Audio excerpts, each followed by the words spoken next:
आकाश में हजार सूर्यों के साथ उदय होने से उत्पन्न जो प्रकाश हो वह भी उस विश्वरूप परमात्मा के प्रकाश के सदृश कदाचित नहीं है। कि आकाश में हजारों सूर्य है, हमारा जो आकाश गंगा है उस आकाश में जो हजारों सूर्य हैं उनका जो प्रकाश है, अगर हम उसको भी लगा दें और उस परम तत्व परमात्मा की तुलना करें उस तत्व की, तो वो भी उससे कम है, क्योंकि वो तत्व सभी ब्रह्मांड में विद्यमान है और जितने भी सूर्य हैं और आकाश गंगाएं हैं उस परमपिता परमात्मा के प्रकाश से ही चल रही है। उस तत्व की सत्ता ही उनके अंदर काम कर रही हैं। जितने हमारे ब्रह्मांड में सूर्य हैं और लोक हैं और ये आकाश गंगाएं हैं, हजारों ग्रह हैं जिन पर जीवन चल रहा है। जो ये हमारा सौर मंडल है, ऐसे जो है लाखों सौर मंडल हैं, करोड़ों सौर मंडल हैं इस ब्रह्मांड में जिन पर जीवन चल रहा है। और रोज ऐसे ग्रह नष्ट हो रहे हैं और रोज नए ग्रह बन रहे हैं। वो तो मैंने पहले ही बताया था आपको कि ब्रह्मा के सूक्ष्म शरीर से आकाश में पहले वायु उत्पन्न होगी, वायु के बाद अग्नि तत्व आ जाएगा, अग्नि के बाद जल तत्व आता है और जल तत्व के बाद पृथ्वी तत्व आता है। तो इस प्रकार हमारे ब्रह्मांड में जो ग्रह हैं उन पर जीवन चल रहा है, ये भगवान बता रहे हैं, भगवान श्री कृष्ण। पांडुपुत्र अर्जुन ने उस समय अनेक प्रकार से विभक्त पृथक पृथक संपूर्ण जगत को देवों के देव श्री कृष्ण भगवान के उस शरीर में एक जगह स्थित देखा। अब देखो इसका भी अर्थगत लगा लिया गया गीता में। इसमें कह रहे हैं कि अर्जुन ने उस समय अनेक प्रकार से विभक्त पृथक पृथक संपूर्ण जगत को देवों के देव श्री कृष्ण भगवान के उस शरीर एक जगह स्थित देखा। जब भगवान श्री कृष्ण का चित्र अर्जुन के चित्त पर अंकित हो गया तो अर्जुन का जो ध्यान था वो एकाग्र हो गया भगवान के साकार रूप पे। उसको फिर सब जगह वो परमपिता परमात्मा परम तत्व दिखाई देने लगा। जो इस जगत में लोक हैं और ब्रह्मांड में लोक वो देखता था, वो सब जगह वो तत्व ही उसे दिखाई दे देता। जितने भी शरीर हैं हमारे इस पृथ्वी पे, कि अर्जुन ने समर्पण कर दिया और समर्पण करने के बाद उनके चित्त पे भगवान श्री कृष्ण का साकार रूप प्रकट हो गया। और जैसे ही साकार रूप प्रकट हुआ तो वो घटना घट गई। हर प्राणी में और हर लोगों में उसे वो तत्व भी दिखाई देने लगा, उसका अनुभव हो गया फिर उस तत्व का।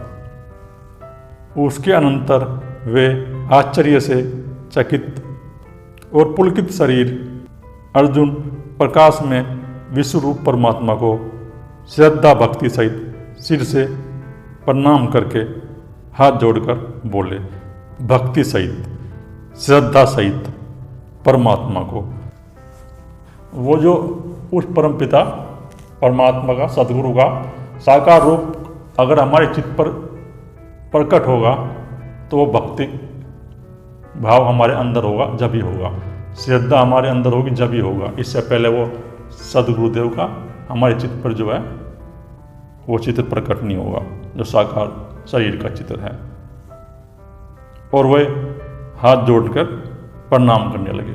जब अर्जुन के चित्त पे भगवान श्री कृष्ण का चित्र अंकित हुआ और अंकित होने के बाद उनको अनुभव हो गया, वो तत्व दिखाई देगी हर जगह, तो उसके बाद वो अपने सदगुरु भगवान श्री कृष्ण के हाथ जोड़कर प्रणाम करने लगे और नए नए अर्थ लगा लिए गीता के। अर्जुन बोले, हे देव, मैं आपके शरीर में संपूर्ण देवों को तथा अनेक भूतों के समुदाय को, कमल के आसन पर विराजित ब्रह्मा को, महादेव को और संपूर्ण ऋषियों को तथा दिव्य सर्पों को देखता हूँ तथा अनेक भूतों के समुदायों को। तो भूत का संबंध तो मैंने पहले ही बता दिया है कि जो भूत है वो पंचमहाभूत की बात हो रही है यहाँ। और ये सूत्र जो है गीता में हर अध्याय में आ रहा है, बार बार ये सूत्र आ रहा है। और लोगों ने पता नहीं क्या क्या अर्थ लगा लिए इस सूत्र के। जब भूतों के समुदाय, तो भूतों का समुदाय वो भूतों को भी चला रहा है।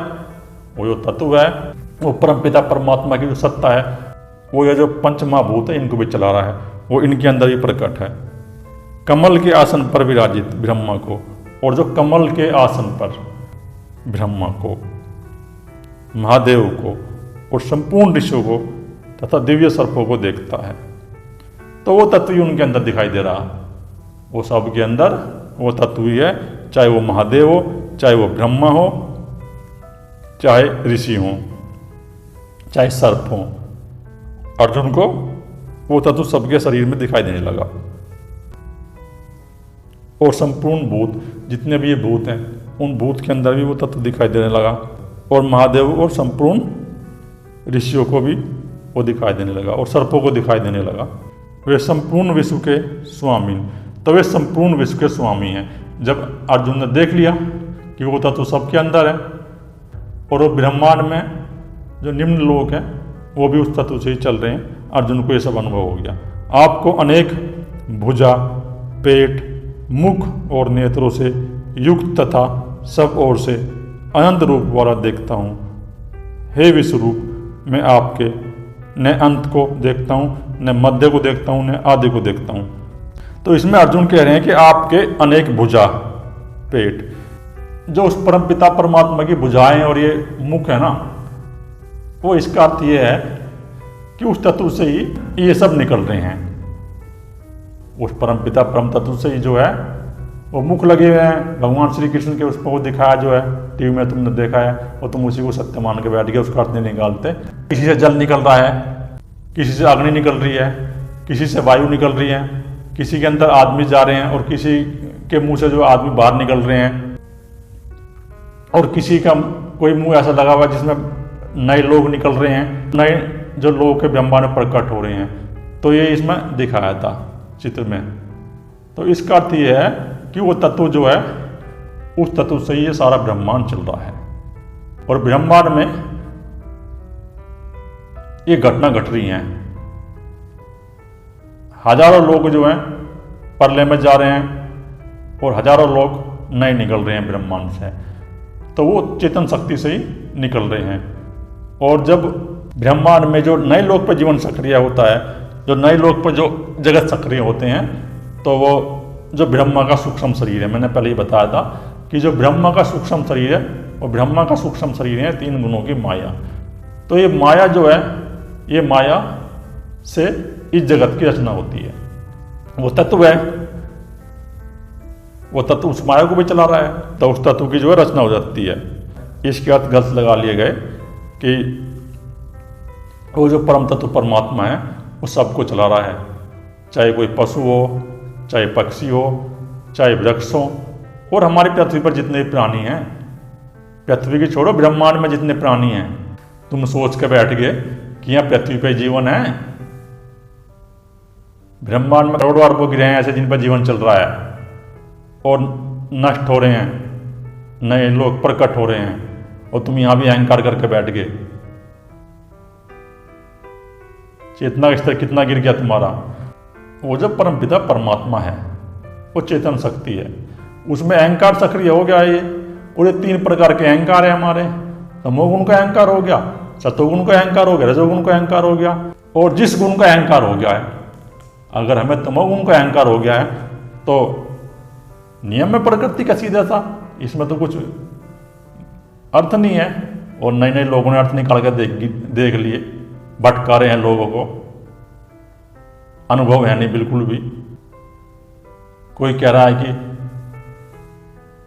मनुष्य से मनुष्य ही बनते हैं आदमी, कोई कुछ कह रहा है, कोई कह रहा है कि मरने के बाद जो है स्वर्ग लोक में चले जाते हैं, नरक लोक बने हुए हैं। यानी कितनी कितनी भ्रांतियां उत्पन्न कर दी समाज में ऐसे लोगों ने, और उनकी मान के बैठ जाते हैं वे लोग। इतना अंधभक्त हो रहा भारत का आदमी, बस मुझे देख के हंसी आती है कि कौन सी सदी चल रही है आज, कहाँ पहुंच गए। दूसरे देश देखते नहीं उनको, जापान को देखते नहीं, जापान कहाँ जा लिया। वो कितना तरक्की कर गया, वो ध्यान में भी हमारे से आगे चल रहा। बस जैसा कोई गुरु घंटल कह देगा हाँ ठीक है,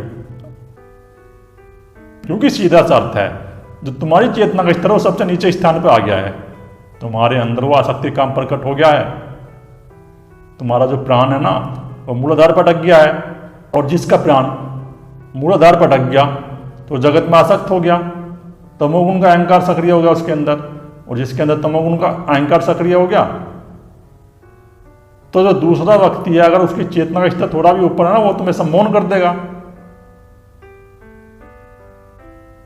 और तुम जाकर वहां लेट गए गुरु जी गुरु जी गुरु जी देख रहा हूं मैं। ऐसे अंधे लोग बैठे हैं कि जो है विषय विकार से भरे हुए हैं, अब देखते नहीं यार तुम एक बात सीधा करते लगाओ यार, इस गुरु को बीपी हो रहे हैं, शुगर हो रही है, हार्ट अटैक हो रहे हैं, और वो इलाज करा रहे हैं अपना हॉस्पिटल में भर्ती हो गए, तुम जाके वहां उनके पैर पकड़ रहे हो कि गुरु जी गुरु जी गुरु जी।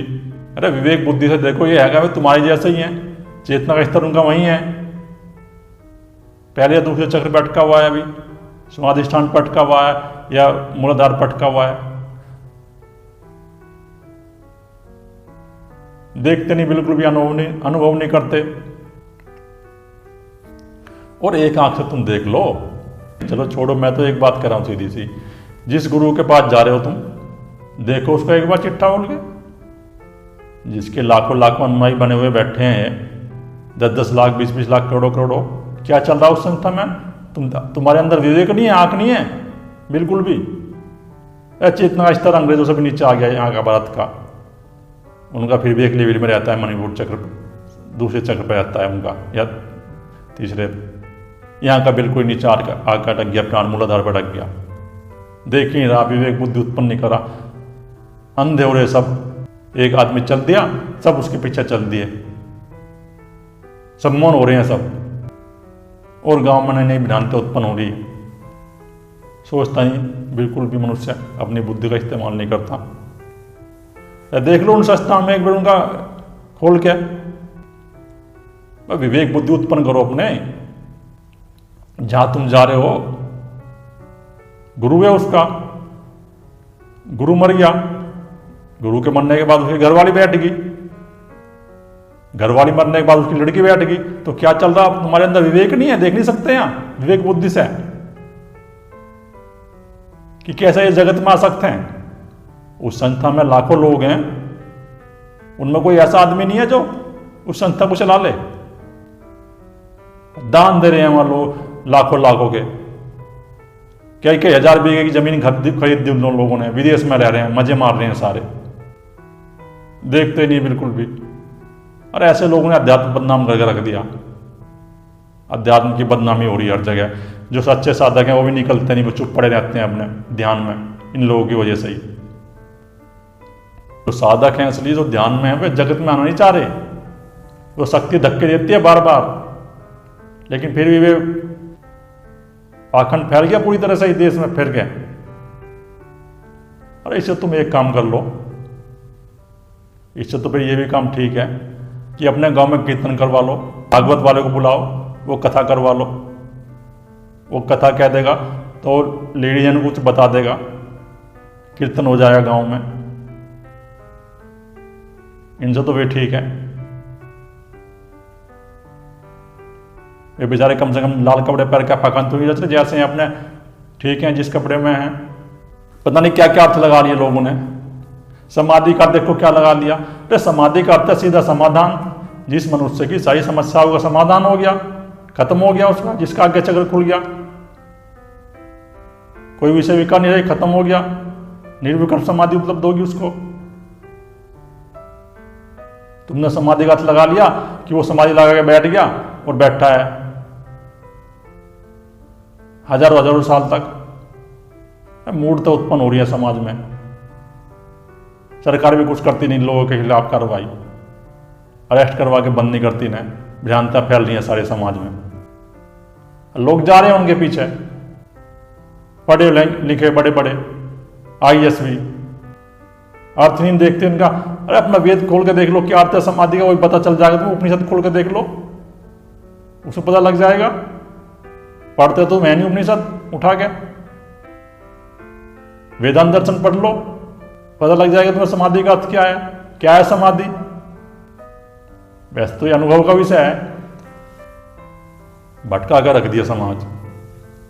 तो अर्जुन ने कह दिया कि भगवान इतनी भुजाएं और आपके अंत को मैं देखता हूं। तो मैंने देख लिया कि उस तत्व का जो ना तो अंत है कभी, ना वो मध्य है, ना कभी उसका प्रारंभ हुआ। वो तत्व तो जहां जब से है वो है ही तत्व, उस तत्व का कोई प्रारंभ भी नहीं है। और जो परम तत्व परमात्मा है ना, वो अनादि है, उसका कोई प्रारंभ नहीं है। पता चल गया अर्जुन को। आपको मैं मुकुट युक्त, गदा युक्त और चक्र युक्त तथा सब ओर से प्रकाशमान तेज के पुंज प्रज्वलित अग्नि और सूर्य के ज्योति युक्त जानने योग्य और सब ओर से अपिरमेय स्वरूप देखता हूं। तो अर्जुन कह रहा है कि मैं आपके उस प्रकाश में तेज को, जो परमपिता परमात्मा का तेज है, वो अर्जुन के अंदर प्रकट हो गया। जैसे उसने समर्पण किया, जो गुरु का साकार चित्र है वो अर्जुन के उसमें प्रकट हो गया। चित्त में भगवान श्री कृष्ण खड़े हैं तो उसमें वो तत्व दिखाई देने लगा उनको। कठिनता से देखे ही जाने योग्य, इसमें ये सूत्र आ गया। हाँ, तो कठिनता का मामला है, ऐसा अनुभव नहीं होगा, तत्व का ऐसा अनुभव नहीं होगा। वो जो परम तत्व परमात्मा है ना, उस तत्व का अनुभव नहीं होगा बिल्कुल भी। ये भक्ति योग की बात है। यहाँ समर्पण कर दोगे तुम, श्रद्धा तुम्हारे अंदर उत्पन्न होगी, भक्ति भाव उत्पन्न होंगे। जैसे तुम्हारा प्राण हृदय चक्र में आएगा, और हृदय चक्र में प्राण है और सदगुरु की वाइब्रेशन है वहाँ, तुरंत ही काम कर देंगी वो, तुरंत ही समर्पण की घटना घट जाएगी। हमारे चित्त पर जो उनकी तस्वीर जब हो जाएगी, एकाग्र हो जाएगी, और जैसे ही वो चित्त पर तस्वीर एकाग्र होगी तो हमें जगत दिखाई दे जाएगा, सबके अंदर तत्व दिखाई देगा। प्रकृति की 3 गुण की तरंगे हैं, वो अलग दिखाई देगी। और मुझे उस समय ये भी दिखाई दे गया था, वो जो घटना घटी थी ना 15-20 दिन की, उसमें एक और अनुभव हुआ था। सब एक चीज़ से मैं और आश्चर्य हो गया था कि मुझे ये दिखाई दे गया था, इस चीज़ का अनुभव हो रहा था कि मनुष्य जो भी काम कर रहे हैं, जहाँ भी जा रहे हैं, तो कर रहे हैं उनसे ये माया की जो 3 गुण की तरंगे करवा रही हैं काम। वो कुछ कर ही नहीं रहे, अहंकार करके बैठ गए कि मैंने एक घर बना लिया। मैं तो देख रहा था अपने यहाँ कोई कैसा भी काम कर रहा है, चाहे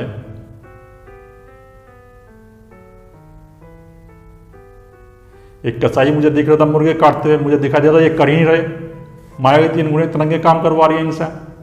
अनुभव हो गया था मुझे इस चीज का।